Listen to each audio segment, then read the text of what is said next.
want to open YouTube instantly without typing a single web address every time. Most people don't know this hidden Chrome trick, but after this 60-second video, you will.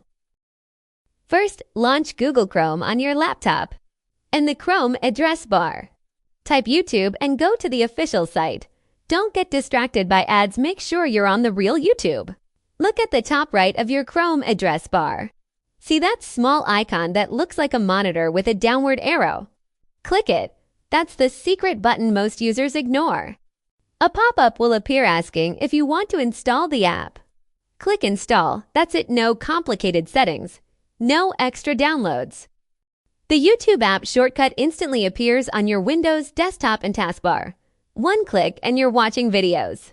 Keep watching for the next video where I'll show you how to do the same for Gmail, Netflix, and more. Subscribe now so you don't miss it.